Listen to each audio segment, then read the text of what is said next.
જે પરિવારના સભ્યો સિનિયર સિટીઝનમાં આવે છે એટલે વળવા ગયા છે અને છતાંય તમારો પ્રયત્ન માટે ખાસ કદર કરું છું ને સારી મેં ગઈકાલે ગીત નહીં આપ્યા પણ તમે જે યોગ્ય ગીતો પસંદ કરીને ખાસ આજે અમને બધાને દોર્યા એટલા માટે ખાસ આભાર માનું છું. કેરેટ સિંગને કારણે તમે પણ એમાં સહભાગી બન્યા અને છતાંય તમે જે અમને દ્રોણી આપી ખાસ આભાર માનું છું. પ્રભુ તેનો બદલો આપશે.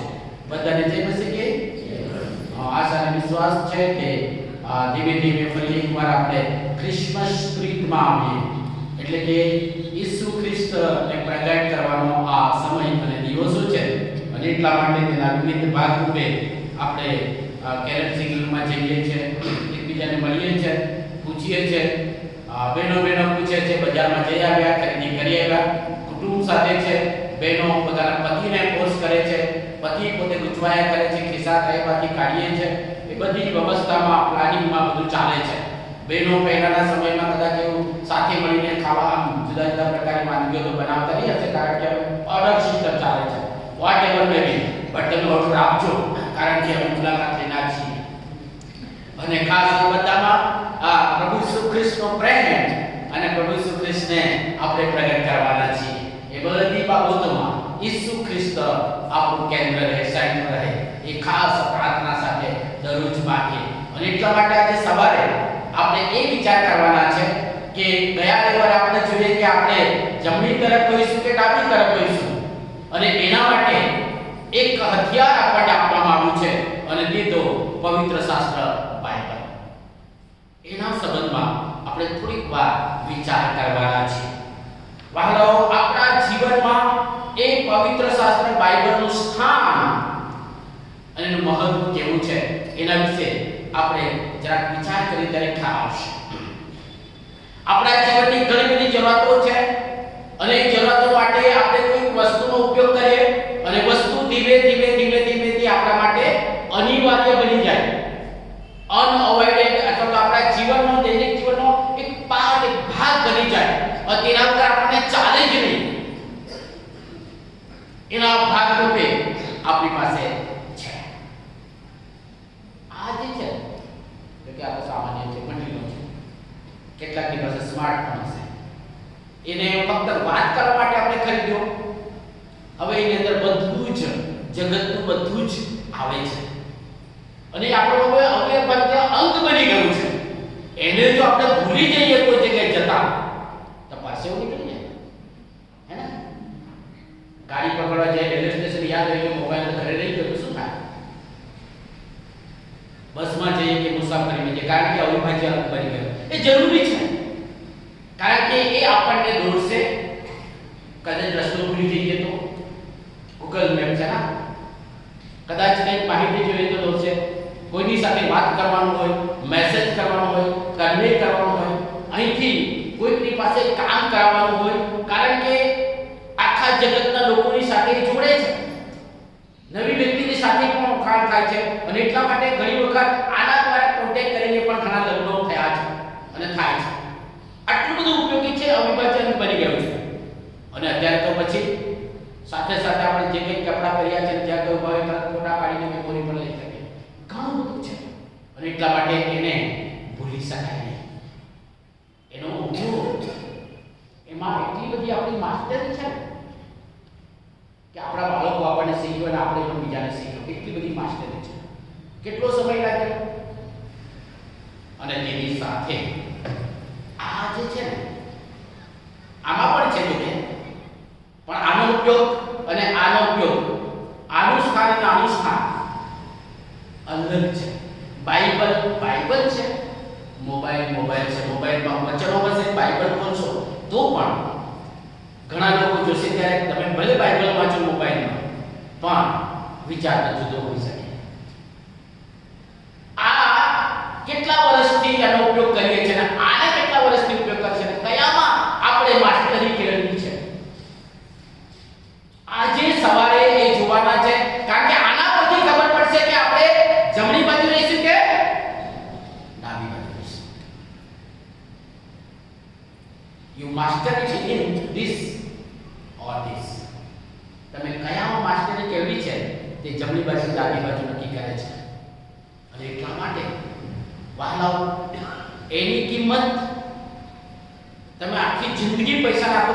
પ્રમાણિત થશે. કારણ કે એમાં પૈસા ચાર્જ નહીં કરો તો નહીં ચાલે નહીં. પણ તમે એક વખત ખરીદશો ને એનો ઉપયોગ કરશો, એ જિંદગી બનાવશે. એ પૃથ્વી પર થોડું ઘણું ઉપયોગી છે, પણ આ પૃથ્વી પર ત્યાર પછીના જીવનના માટેનું આ ઉપયોગી છે. એટલા માટે ઈશ્વરના વચનોનું મહત્વ, importance of word of God and place in our life word of God, આપણા જીવનમાં ઈશ્વરનું સ્થાન અને ઈશ્વરના મહત્વનું સ્થાન એ બહુ જ અગત્યનું છે. ઈશ્વરના વચનો એ સંબંધી બહુ સ્પષ્ટ કહે છે. એટલા માટે યોહાન જ્યારે સુવાર્તા લખે ત્યારે એ શબ્દ, એ વચન કોણ છે તે બહુ સ્પષ્ટ કહે છે કે પ્રભુ ઈસુ ખ્રિસ્ત એ શબ્દ છે, વર્ડ ઓફ ગોડ. આદિ એ શબ્દ હતો અને શબ્દ દેવની સંગાથ હતો અને એ શબ્દ એ દેવ હતો. શબ્દ સદૈવ તેને આપણામાં વસ્યો અને તેનો મહિમા એકાકી દીકરાના જેવો હતો. તે કૃપા તથા સત્યતાથી ભરપૂર હતો. અને પ્રગટીકરણ પુસ્તક અને તેનો 19મો અધ્યાય અને 13મી કલમ એ પ્રમાણે કહે છે કે દેવનો શબ્દ એ પ્રભુ ઈસુ ખ્રિસ્ત એ નામ આપવામાં આવ્યું. અને એટલા માટે વહાલાઓ, આ બાબત આપણે ધ્યાન કરી ઈશ્વરના વચનો આપણા માટે શું લાવે છે. પરમેશ્વરનું વચન આપણા માટે શું લાવે છે? તો એ બ્લેસિંગ્સ લાવે છે. Word of God brings the blessing in our life. તેઓ જેઓ તેને માનથી સ્વીકારે છે એના માટે એ આશીર્વાદ છે. ઈશ્વરનું વચન એ માનથી સ્વીકારવાનું છે. ઈશ્વરના વચનોની કોઈ કિંમત આખી ના શકે. એના વિશે પવિત્ર શાસ્ત્ર, ગીત શાસ્ત્ર, ઉપનિષદ ગીત આપણે વાંચ્યું છે. અને એટલા માટે લગ્ન પ્રસંગે મા-બાપ પોતાની દીકરી માટે કે ખાસ કરીને નવદંપતીને જે વચનની ભેટ આપે ત્યારે હું એક ખાસ વાક્ય બોલું છું કે મા-બાપ તરફથી, સગા તરફથી તમને જે કંઈ આપવામાં આવ્યું છે એની તમામ કિંમત કરતાં પણ આ વધારે કિંમતી ભેટ મા-બાપ તરફથી તમને મળે છે. પણ ક્યારે બનશે એ કિંમતી ભેટ? ક્યારે બને છે? જ્યારે એનો આપણે ઉપયોગ કરીએ ત્યારે. જો હું ને તમે ઉપયોગ ના કરીએ અને કબાટમાં મૂકી દઈએ અને આપણે બધાને કહીએ કે મારી પાસે બાઇબલ છે, બાઇબલ છે, બાઇબલ છે, અને બાઇબલ કાં તો આપણને પાપ અને શૈતાનથી દૂર રાખશે અથવા શૈતાન અને પાપ આપણને બાઇબલથી દૂર રાખશે. એનો ઉપયોગ કરવાનો છે, એનું મૂલ્ય ત્યારે ખબર પડશે. જેઓ આ વચનોને વાંચે છે, સાંભળે છે અને પાળે છે તેને ધન્ય છે. ગીત શાસ્ત્ર એટલા માટે કહે છે કે રાત અને દિવસે તેનું મનન કરે છે તેને ધન્ય છે. અને એટલા માટે વહાલાઓ, આ વચન એ આપણા માટે આશીર્વાદ આવે છે, બ્લેસિંગ્સ ફ્રોમ ગોડ. એનો ઉપયોગ કરો. એનું સ્થાન એ મોબાઈલ કરતાં પણ અતિ ઉચ્ચ હોવું જોઈએ. આપણા બાળકોને માટે એટલા માટે પવિત્ર શાસ્ત્ર કહે છે કે ઘરમાં બેઠે ત્યારે, ઊંઘી જાય ત્યારે, ઉઠે ત્યારે, રસ્તે ચાલે ત્યારે બધા વખતે આ દેવના વચન વિશે, દેવના વિશે, દેવના પ્રેમ વિશે વાત કર અને શીખવ, ખંતથી શીખવ. વહાલાઓ, બાળકો માટે સન્ડે સ્કૂલની પરીક્ષા પૂરી થાય એટલે બધું પૂરું થાય એવું નથી. મા-બાપ તરીકે મારી અને આપણી જવાબદારી છે કે આપણે જે પ્રમાણે ચાલીએ છીએ તેમ આપણું બાળક પણ ચાલે છે. કારણ કે એનાથી આપણને વિશ્વાસ મળે છે અને વિશ્વાસથી આપણને અનંત જીવન મળે છે, આશીર્વાદ લાવે છે. આ વચન આપણા જીવનનું સફળતાનું રહસ્ય છે. Mystery of success in life is the word of God. દેવનું વચન આપણા જીવનની સફળતાનું રહસ્ય છે. વહાલાઓ, આ દુનિયાના ઘણા બધા મોટા મોટા લોકો દુનિયાની દ્રષ્ટિએ સફળ પામ્યા છે, પણ જેઓ આ વચનને માન આપ્યું છે અને એ દ્વારા પ્રભુ ઈસુ ખ્રિસ્તને માન આપ્યું છે, તેઓના જીવનનો તમે તપાસ કરી છે. એ સામાન્યમાંથી અસામાન્ય બન્યા. રેવરન્ડ ડોક્ટર વિલિયમ કેરી કે જે ખૂણામાં બેસીને મોચી તરીકે કામ કરનાર વ્યક્તિ એ ભારતની 40 ભાષાઓમાં ઈશ્વરનું વચન ભાષાંતર કરી શક્યા એકનું સામર્થ્ય. ભારતમાં સેલિંગ બેલ્ટની શરૂ કરનાર વિલિયમ કેરી, ભારતમાં બોટાનિકલ ગાર્ડનની શરૂ કરનાર વિલિયમ કેરી, સહકારી મંડળીની શરૂ કરનાર વિલિયમ કેરી, ભારત દેશમાં પ્રથમ પ્રિન્ટિંગ પ્રેસ અને બાઇબલ છાપવાની શરૂ કરનાર વિલિયમ કેરી. અને એટલી બધી બાબતો હાંસલ કરી છે કારણ કે એમને દેવનું વચનને સ્થાન આપ્યું અને દેવના વચન દ્વારા જે દેવને સ્થાન આપ્યું છે. વહાલાઓ, આપણા જીવનની સફળતાનું રહસ્ય આ પ્રભુનું વચન છે. આપણને આપ્યું છે કે જેથી આપણે જમણી બાજુ હોઈ શકીએ. જેઓ દેવની વાત સાંભળે છે, પાળે છે, એને ધન્ય છે. આમ મેં કહ્યું તે પ્રમાણે લુકને લખેલી સુવાર્તા 11 અને 28મી કલમમાં કહે છે, પ્રભુ ઈસુ ખ્રિસ્તનો શિષ્ય કોણ? તો પ્રભુ યોહાન લખેલી સુવાર્તા 8-31 કલમમાં એ પ્રમાણે કહે છે કે જેઓ ઈશ્વરના વચનમાં રહે છે તે મારા શિષ્ય છે. પ્રભુ ઈસુ ખ્રિસ્તના ડિસાઇપલ એ પ્રભુનું વચન એમના જીવનમાં, આપણા જીવનમાં હોય છે ત્યારે જ આપણા શિષ્ય બની શકીએ. અને વાલાઓ, એટલા માટે એ વચન એ વાંચવાનું, મનન કરવાનું, પાળવાનું, તે પ્રમાણે ચાલવા માટે આપેલા છે. ગઈ 7મી તારીખે બાઇબલ સોસાયટી ઓફ ગુજરાત ઓક્સિલરીની એન્યુઅલ જનરલ બોડી મીટિંગ હતી. અમને એમાં ભાગીદાર બનવા સહાય કરી. મેં જે સાંભળ્યું તે મગજની બહાર 237 કરતા વધારે વખત એક વ્યક્તિ બાઇબલ વાંચે. માની શકાય? આપણા જીવનમાં જન્મથી અત્યાર સુધી આપણે બાઇબલ કેટલી વખત વાંચી છે? દર વર્ષે આપણે વાંચવાનું નક્કી કરીએ છીએ. ઇવન હું પણ તમારી સાથે દર વર્ષે નક્કી કરું અને છેલ્લે આવતા વિકેટ પડી જાય. એનો અર્થ એવું નથી કેટલી વખત બાઇબલ વાંચીએ મહત્વનું નથી, પણ જેટલી વખત આપણે બાઇબલ વાંચીશું ને તેટલી વખત પ્રભુ ઈસુ ખ્રિસ્તનો આપણે દર્શન પામી શકીશું, પ્રભુ ઈસુ ખ્રિસ્તને નજીકથી ઓળખી શકીશું, પ્રભુ ઈસુ ખ્રિસ્તને આપણે જાણીશું, કારણ કે ઈશ્વર વચન દ્વારા તે પ્રભુ ઈસુ ખ્રિસ્ત પ્રગટ થાય છે. અને એટલા માટે વહાલાઓ, let the mobile take mobile place and let Bible take the Bible place. Mobile આપણા જીવનમાં મોબાઈલનું સ્થાન કરવા દો, બાઇબલને બાઇબલનું સ્થાન આપો. ના આપણે ગુલામ બની ગયા છે. જમતી વખતે કોઈ રિંગ વાગે તો ઘણી વખત હાથ ખંખેરીને ફોન ઉઠાવીએ છીએ કે નહીં, પણ જમતી વખતે એવું યાદ આવે કે બાઇબલનું વચન આવું શું કહે છે તો આપણે હાથ ખંખેરીને બાઇબલનું વચન ખોલીએ છીએ ખરા? No, એ તો secondary things. It is the serious matter. If we are not serious about word of God, દેવના વચન સંબંધી કોને તમે ગંભીર ના બનીએ અને આના સંબંધી ગંભીર બનીએ તો આપણે જ નક્કી કરવાનું હવે કે હું કઈ બાજુ હોઈશ. It is the warning. એ ચેતવણી છે વાલા. નાતાલ આવે છે ને જાય છે, પણ નાતાલમાં ખ્રિસ્ત ક્યાં છે એ આજે આપણને યાદ દેવડાવે છે. પણ એક વાર કહું છું, તમને ધમકાવતો નથી, હું આપણી સાથે જ આપણે બધા છીએ. આપણને યાદ કરીએ છીએ કે પ્રભુના વચન અને મારા જીવનમાં મહત્વનું સ્થાન કેવું છે. બીજી બાબત, એ વચન જીવનને શુદ્ધ કરે છે. પ્યુરિફાઈડ લાઈફ, જીવનને એ શુદ્ધ કરે છે. વચન દ્વારા ઈશ્વર આપણા જીવનને શુદ્ધ કરે છે. આપણે જોઈએ છે જગતમાં બધું જ બગડી ગયું છે. હવા, પાણી, ખોરાક અને આપણું શરીર પણ બગડી ગયું છે. હે ને?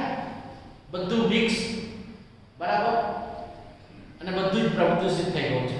એટલે કોઈ કહી ન શકે નહીં. રોમનના પત્ર બહુ સ્પષ્ટ કહે છે આપણે બધાએ પાપ કર્યું છે અને આપણે દેવના મહિમાથી અધૂરા છીએ. અને એટલા માટે આપણું જીવન શુદ્ધ થાય એ જરૂરી છે અને ઈશ્વરનું વચન શુદ્ધ કરે છે. એટલા માટે એ વર્ષો પહેલા પ્રભુના સેવક કીર્તન 119 ની 9મી કલમમાં એ પ્રશ્ન સાથે પૂછે છે કે જુવાન માણસ પોતાનો જીવન ક્રમ સાથી શુદ્ધ કરી શકે? એનો જવાબ પછી આપે છે કે તારા વચન વિશે સાવધ રહેવાથી. ઘણી વખત આ વચનો મોડે બોલું, પણ આ જગતના સંબંધમાં હું ઘણી વખત એ સાવધ ના રહ્યો. વાલાઓ, હું બાળક તરીકે પણ કહું છું, ઘણી વખત હું વચન તમારા માટે વાંચું છું. આજે મારે કયો સંદેશ આપવાનો છે, આજે મારે કયું શીખવાડવાનું છે, આજે શું બોલવાનું છે, હું તમારા માટે વાંચું, પણ મારા માટે જો ના વાંચું ને તો એ મને અફસોસ છે. એટલે દરેક સંદેશ, દરેક વખતે હું પ્રથમ મારા માટે વાંચું. બીજા માટે તો આપણે બધું જ વાંચીએ, પણ વાહનો ઈશ્વરનું વચન આપણા માટે વાંચવાનું, કારણ કે આપણા જીવનને તે શુદ્ધ કરે છે. વાહનો ઈશ્વરનું વચન સાંભળવાથી આપણું અંતઃકરણ અને આપણું હૃદય શુદ્ધ થાય છે. By listening word of God, it makes us our heart pure. અને એટલા માટે પ્રભુ ઈસુ ખ્રિસ્ત યોહાન લખેલ સુવાર્તા 15 અધ્યાય 3જી કલમમાં કહે છે કે સાંભળવાથી તમે શુદ્ધ થઈ ગયા છો. એટલા માટે આપણે વચન સાંભળીએ છીએ. ઘણાને અમે કહીએ છીએ વચન આપતા કે તમારે ઘરે કોઈ વાંચે છે, તમે નહીં વાંચી શકતો, તમને દેખાતું નથી, વાંધો નહીં, જે વાંચે છે તેને મોટેથી વાંચવા કહેજો અને તમે શાંતિથી બેસીને સાંભળજો. વાલાઓ, એવા મિશનરીનો વારસો અમને મળ્યો છે કે જ્યારે પ્રભુનું વચન વાંચો ત્યારે વાંચતા પહેલા એક હાથ વચન પર મૂકો અને બીજો હાથ હૃદય પર મૂકો અને પ્રાર્થના કરો કે પ્રભુ, આ તારું જીવંત વચન છે, હું વાંચું છું, એ દ્વારા તમે મારી સાથે વાત કરો અને તમારું દર્શન આપો અને પછી વચન વાંચો. એવી પણ ટેવ છે કે ઘૂંટણ પર જ પ્રભુનું વચન વાંચે. એનો અર્થ એવો નથી કે બેસીને ના વાંચી શકાય, પણ સન્માન સાથે પોતાના જીવનનો નિર્ણય છે. અને એટલા માટે આ દ્વારા આપણું જીવન વાહલાઓ શુદ્ધ થાય છે. વચનો સાંભળવાથી જીવન શુદ્ધ થાય છે. પ્રભુ ઈસુ ખ્રિસ્ત એની પ્રમુખ યાજક તરીકેની જે મધ્યસ્થીની પ્રાર્થના યોહાન લખેલી સુવાર્તાના 17મી અધ્યાયમાં કરે છે. તેની 17મી કલમ એમ કહે છે કે તારું વચન સત્ય છે અને તે વચન દ્વારા પવિત્ર કર. તેઓને પવિત્ર કરે. ઈશ્વર આપણને એના વચન દ્વારા પવિત્ર કરે છે. એના બાળકો બનીને જમણી તરફ રહેવા માટે આપણને પવિત્ર કરે છે પોતાના નામની ખાતર. અને એટલા માટે જ્યારે પાઉલ પવિત્ર આત્માથી પ્રેરાઈને એક કુટુંબને એવો આશીર્વાદ મળે છે, તે મંડળી દ્વારા આશીર્વાદ મળે છે, તેમ વચન વડે શુદ્ધ કરીને નિષ્કલંક અને નિર્દોષ એ મંડળીને પવિત્ર કરીને રજૂ કરે છે. એફેસનો પત્ર 5મો અધ્યાય 24મી કલમ પ્રમાણે જો વચન આપણને શુદ્ધ કરે છે તો આપણે એ પણ જાણવાની જરૂર છે કે શા માટે વચન લખાયેલા છે. વચન ચોક્કસ હેતુસર લખાય છે. એનો ઇતિહાસ એનો અલગ છે. એ ઇતિહાસ વાંચવાથી આપણને વધારે ભરપૂર આશીર્વાદ મળે છે. પણ ઇતિહાસ કરતા ટૂંકમાં આપણે જોઈએ તો 4 બાબતોમાં હું જણાવીશ કે વચનો ખ્રિસ્તને દેવીપણાને પ્રગટ કરે છે. ઈસુ ખ્રિસ્ત is the son of God એ પ્રગટ કરે છે કે જેથી આપણે વિશ્વાસ કરીએ અને વિશ્વાસ કરીને આપણને તેનામાં જીવન મળે. એ હેતુસર આ વચનો લખવામાં આવે છે. યોહાન લખેલી સુવાર્તા 20મો અધ્યાય 31મી કલમમાં એ purpose of writing the word of God એ લખેલું છે. પ્રભુ ઈસુ ખ્રિસ્ત એ દેવના પુત્ર છે અને તેના પર વિશ્વાસ કરવાથી આપણને અનંત જીવન છે એની ખાતરી માટે વચન લખાય છે. આ વચનો એ માણસોની આશા છે. હોપ ઓફ હ્યુમન બીંગ, માણસોની આશા આપણને આપી છે. રોમીનો પત્ર 15મો અધ્યાય અને 4મી કલમમાં બહુ સ્પષ્ટતાથી એ કહે છે કે રીતે માણસોની એ આશા છે તે આપણને ખાતરી કરાવે છે. એણે આપણને આશા આપી છે એટલા માટે નમૂનો આપ્યો છે. એ હિસ્ટ્રી ઓફ ઇઝરાયલનો અભ્યાસ કરીને પછી એની અંદર પરમેશ્વર કઈ રીતે કાર્ય કર્યું છે અને આપણા માટે પ્રભુ ઈસુ ખ્રિસ્ત દ્વારા કઈ રીતે તારણનો માર્ગ સિદ્ધ કર્યો છે તેની આશા આપણને આપવામાં આવી છે. ત્રીજી બાબત, માણસના અનુભવથી એ ચેતવણીને લાગુકરણ કરે છે. એ વોર્નિંગ આપે છે. વોર્નિંગ આપવા માટે આપે છે.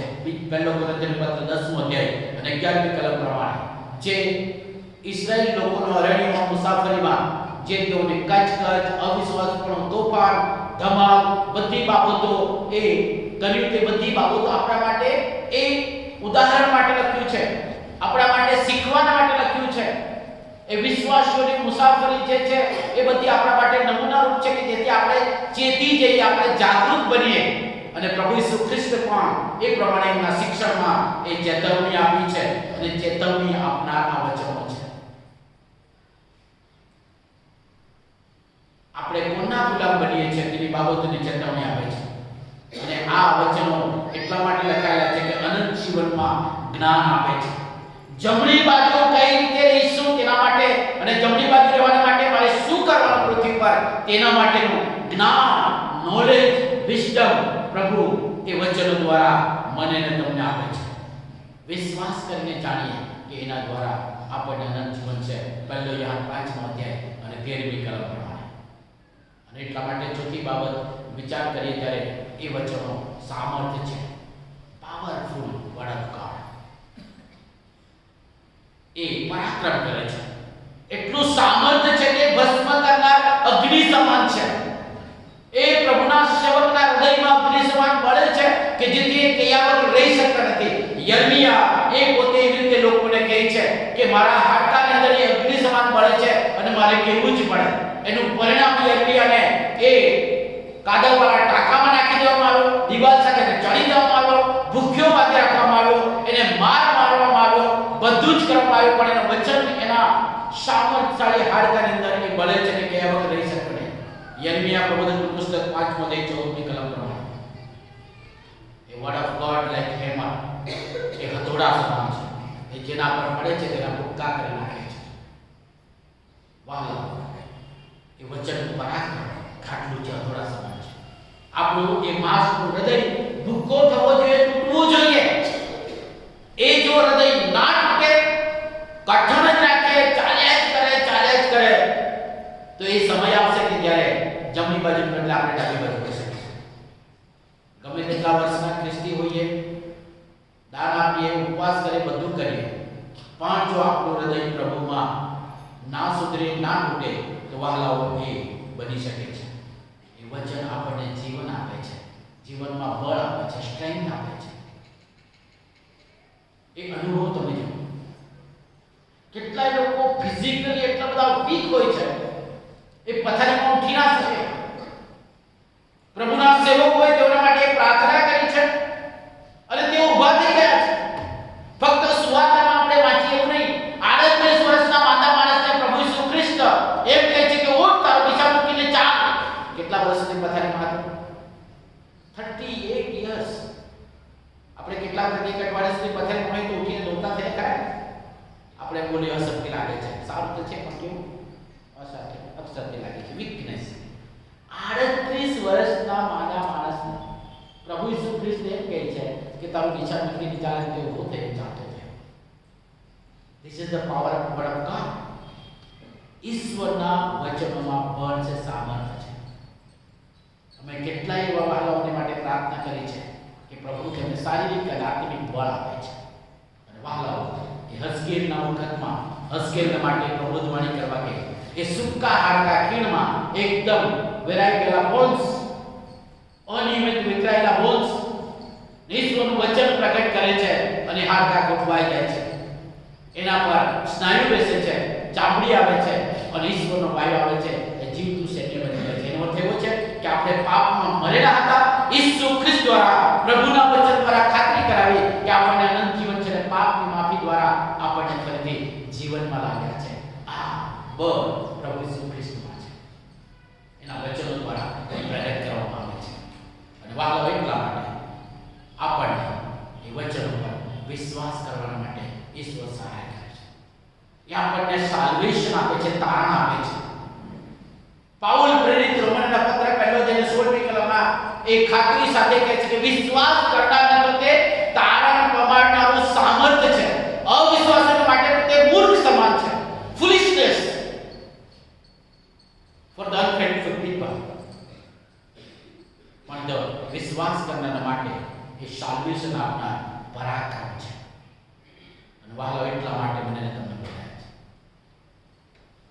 આપણા જીવનમાં ઘણી વખત આપણે ઇનસિક્યુરિટી ફીલિંગ કરીએ, અસલામતી, બીક લાગે, રક્ષણ કોઈ કરે, કોઈની પાસે ઓછ શોધીએ, કોઈની પાસે મદદ માંગીએ, અને એ મદદ માટે ઈશ્વરનું વચન આપણી પાસે છે.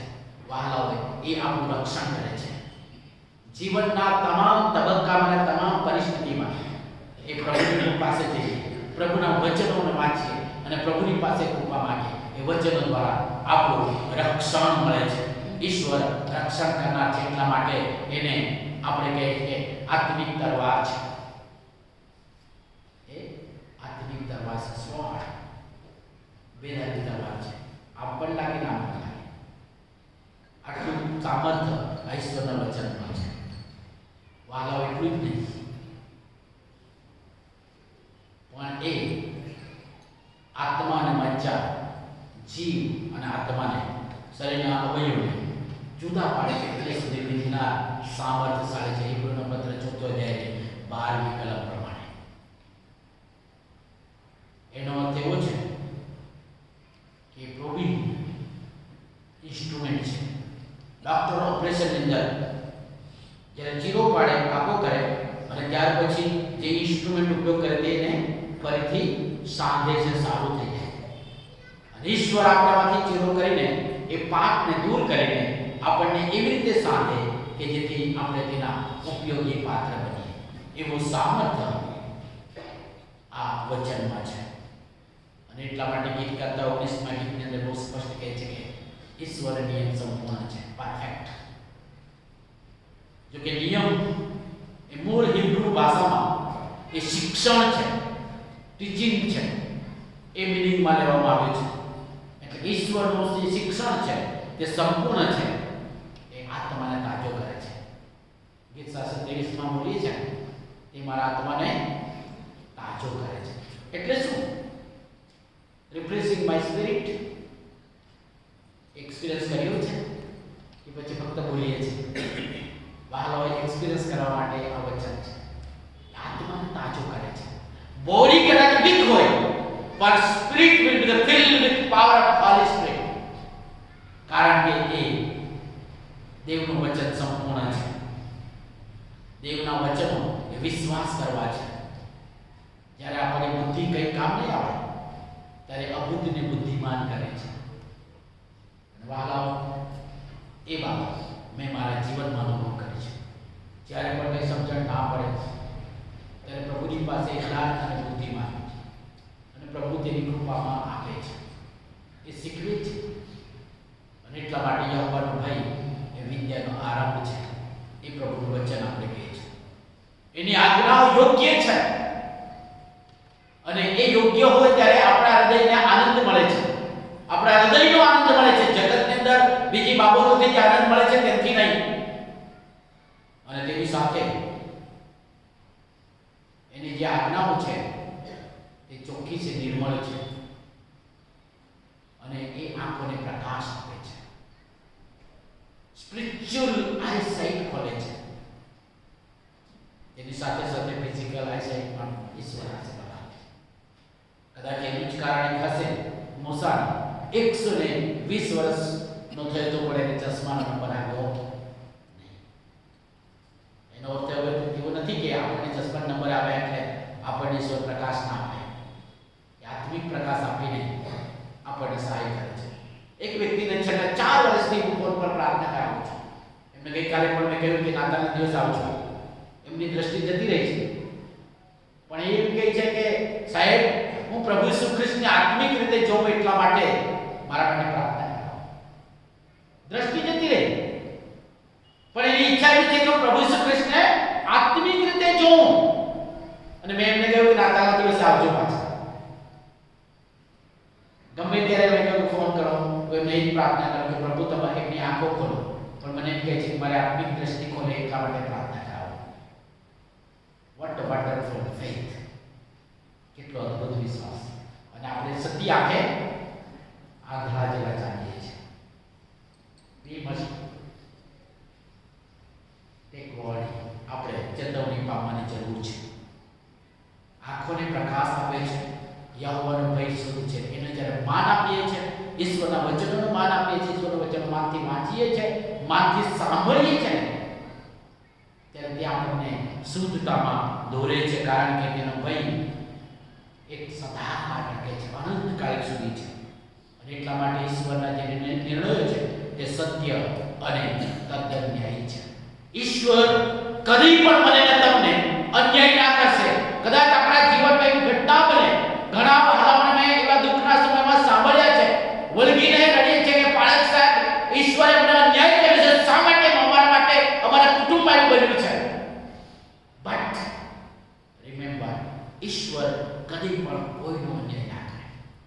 એ તમે એક્સપિરિયન્સ કરશો. તે સિચ્યુએશનમાં, તે મોમેન્ટમાં કદાચ આપણે અનુભવ ના કરી શકીએ, પણ પછી ઈશ્વરના વચનો આપણને ખાતરી કરાવે છે એ એના વચનો સત્ય અને ન્યાયી છે. ગીત કરતા સરખામણી કરે છે. જીવનમાં તમારી પાસે સૌથી મોંઘામાં મોંઘી વસ્તુ કઈ છે? જીવનમાં સૌથી કિંમતીમાં કિંમતી બાબત કઈ છે તમારી પાસે? કદાચ કોઈ કેવી રીતે વિચાર કરે તો આપણું જીવન એ કિંમતી છે. હા, એક જ જીવન છે, એ મૂલ્યવાન છે, પણ જીવનની જરૂરત માટે ઘણી બધી વસ્તુ રાખે છે. ગીત કરતા સોના સાથે સરખાવે છે. ચોખ્ખા સોના કરતા પણ તે વધારે પસંદ કરવા યોગ્ય છે. આ ગીત કરતાની કબૂલાત છે, કન્ફેશન છે. અને હું અને તમે કઈ બાબતને વધારે પસંદ કરીએ છીએ? ઈશ્વરના વચનોને કે મોબાઈલ? સોના રૂપાના ઘરેણા, ચાંદીના ઘરેણા કે મોબાઈલ? કે પછી બાઇબલના વચનોને? બેંકનું બેંક બેલેન્સ ને કે બાઇબલના વચનોને? નો ડાઉટ એ બધું જોઈએ છે, પરંતુ આ અનિવાર્ય નથી, આ અનિવાર્ય છે. આને તમે કદી પણ અવોઇડ ના કરી શકો. એનું તમે અવોઇડ કરશો, ધીસ ઇઝ ધ રિઝલ્ટ. અને એટલા માટે સોનાની કિંમત કરતા પણ વધારે કિંમતી વચનો છે જે પ્રભુએ મારા માટે, આપણા માટે, જીવન માટે, અનંત જીવન માટે આપ્યા છે. એટલે કેટલી રીતે એને સન્માન સાથે ઉપયોગ કરવો જોઈએ અને કેટલી વખત ઉપયોગ કરવો જોઈએ એ બાબત આપણને શીખવે છે. ઇવન ટેસ્ટ, જીભના સ્વાદ આપણે ઘણા માણી શકીએ છીએ. આ દિવસોમાં ટેસ્ટી ખાવીશું આપણે, બરાબર? ખાતા ખાતા પણ ઘણા બધા ટેસ્ટ આપણે કબૂલ કરી છે. એટલો ટેસ્ટ. અને આમ કહેવાય છે કે વધારે મધ કરતા કોઈ મીઠું નથી. મીઠું તો ગળ્યું તો ગમે, ભલે સુગર હોય કે નહીં, એક વખત ખાવાનું છે, કોઈ વાંધો નહીં, વધારે નહીં ખાવાનું, ખાઓ. પ્રભુની કૃપાથી એટલા માટે આ ઉંમર સુધી મને કોઈ સુગર કે કશું નથી, તો પણ એનો નથી, હવે નથી પણ ખાંડ વગરની ચા પીવું કે ચા પીતો જ નથી અત્યારે. કહેવાનું તાત્પર્ય એવું છે કે મીઠાશ આપણને ગમે છે. ઈશ્વરનું વચન એ મધ કરતા વધારે મીઠા છે. લેખક પવિત્ર આત્માની પ્રેરણાથી કહે કે sweeter than honey and honeycomb. મધ કે મધપુરાના ટીપા કરતા, મધ તો આપણે ચાખીએ છીએ, મોટે ભાગે આપણે મધ તો કેટલાક લોકો કાઢતા હશો અને અનુભવ કર્યો છે, પણ આપણે બજારમાંથી ખરીદીએ છીએ કે આ ઓરિજિનલ મધ છે. અત્યારે પણ વચ્ચે હું સપ્ટેમ્બરમાં ડાંગમાં ગયેલો ત્યારે આટલી એક બોટલ લઈ આવ્યો છે. મને કે આ ઓરિજિનલ છે. મેં બધું ટેસ્ટ કર્યું, પણ હવે ખબર નહીં ઓરિજિનલ છે કે કેમ. અને આજે તો બધું આપણે કહીએ છીએ કે બધું બનાવટી મધ. પણ તમે મધ કાઢો ને, તેનું જે એમાં મધનો હોય ને, તે મધ પુડાનું, અને તેને આમ નીચે વળે તે ટીપું જે તમે ચાખો ને, એનો ટેસ્ટ બહુ અનેરો છે. કોઈ વખતે કોઈ મધ કાઢે તેની પાસે જજો ને ચાખજો. ગીત કરતા એનો અનુભવ કર્યો છે, એટલા માટે કે મધ અને મધ પુડાના ટીપા કરતા તે ઈશ્વરના વચનો વધારે મીઠા છે. અને એટલા માટે વહાલાઓ, એટલા કિંમતી, એટલા મીઠા જે વચનો પ્રભુએ આપણા જીવન માટે આપી દીધા છે, આપણે શા માટે એનું મહત્વ ના સમજીને એનો ઉપયોગ વધારે ના કરીએ કે પ્રભુ આપણને દર્શન આપીને આપણને આશીર્વાદ આપે.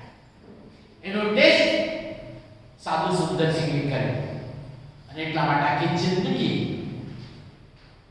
એ એના ટેસ્ટને શેરિંગ કરવા માટે એ બર્ફીલા પ્રદેશમાં ઉચ્ચારણમાં તિબેટમાં ને બધે સુવાર્તા પ્રગટ કરતા થયા. એનો ટેસ્ટ પંડિત રમાબાઈએ ચાખ્યો કે હિન્દુ ધર્મના બધા જ જ્ઞાન અને શાસ્ત્ર અને તે વખતના સંસ્કૃતમાં